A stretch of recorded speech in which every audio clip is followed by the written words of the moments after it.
I'm Grainger. I'm originally from Aberdeenshire, but I moved through to Edinburgh at the start of June. I'm Gregor Wappler. I'm originally from Glasgow, but I go to uni in Aberdeen. Our show's called Applause, and it's at 9:30 every night at the Jekyll and Hyde, excluding tonight. And we had our first show yesterday. It's free. It's free? Yeah. It's part of the Laughing Horse free fringe. I came through last year and did a week of guest spots, but this is our first actual show. It seems quite daunting, but we've both been gigging for about a year and a half to 2 years, so you sort of build up your material from 5 minutes to 10. Yeah, we've both got probably like 40 minutes of material anyway, because you're used to doing 10 minutes. It seems weird, but it's not. It's fine. But last night was our first show because it's just a half run, but I reckon it will evolve and change depending on the audience, depending on the age demographic, stuff like that. So you are constantly writing just to try and cover all bases. I had to tell my nicest jokes last night because they were not going for any of the other stuff. Yeah. Just throw in a few testers and see what it's like, and then if they don't like certain bits, then I just don't do other jokes that are a bit worse. I learned my whole set, my whole half of the show before the fringe started, like because we're in the second week, and then I dumped all my material for that week and then just tried to write more, but it didn't really work, so I'm back to the old stuff. About 2 weeks ago. But I'm sort of back to the old stuff now because I didn't write enough material in a week. So I tell stories and sort of observational stuff and like little bits about my life and that, and Gregor's a one-liner guy, so he just tells lines. Do you feel that works together? Yeah, I like the way that it sort of halves the show, so if people like stories, they'll like me. If they like proper jokes, they'll like Gregor. But like Gregor was saying how he like had to ditch quite a few of the darker jokes last night. It's a lot easier for him because he can just pick and choose lines out of his head in his notebook, whereas if I start a story, I have to go with it and just hope that it pays off. You know?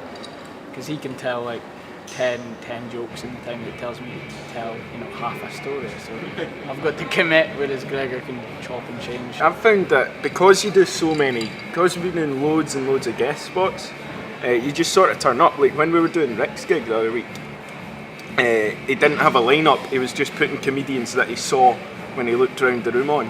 Like he booked them all, but the first one he saw, he just put on to do 10.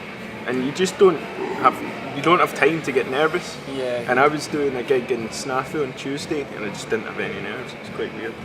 Yeah, you just have to be ready to go on when they want you to go on and stuff. And if you mean is it daunting being at the festival and the amount of gigs, that's quite nerve-wracking because you're trying to sell a show when there's 2,500 other ones that people could go to, and the fact that it's a free show, and last night was raining and there was a Scotland game on and stuff, so to get the room, we had like 20-30 people in, which for a first night of a free show in the rain while a football match is on was pretty good. So we're pretty chuffed with last night. It's free. We've got some of the best hosts from around the UK comedy circuit, so every night will be different. We've both got very different styles, and so it's if in a you lovely like room. comedy, It's basically all comedy. There's no sort of ulterior motive either. It's just about trying to make people laugh for an hour. There's no like hidden message or anything. We're just trying to make people chuckle for a bit, and then they can go see something else. But it's good. So what kind of hosts have you had then? Last night we had Tony Jameson, who's just one of our favourite comedians in general in the UK, and he's sort of the resident MC a lot at the Newcastle and the Stand Comedy Club. So to have him, do our first night was just incredible. And we've got others. I think tonight's our only night off, but on Friday we've got Graham Mackey, who's just one of the best. Absolutely brilliant. Just one of the best. He looks like Santa Claus as well. He's really good. Santa at the helmet would be brilliant. Yeah. I think I'm trying to coax my dad into hosting the final night just because that'll be ridiculous because he isn't a comedian, he isn't, and then he's just a dad. But he is funny. He's the funniest person I know. But I reckon that would just be funny to end it with my dad hosting. Brilliant. Well, thanks very much, guys. No problem. Thank you very much.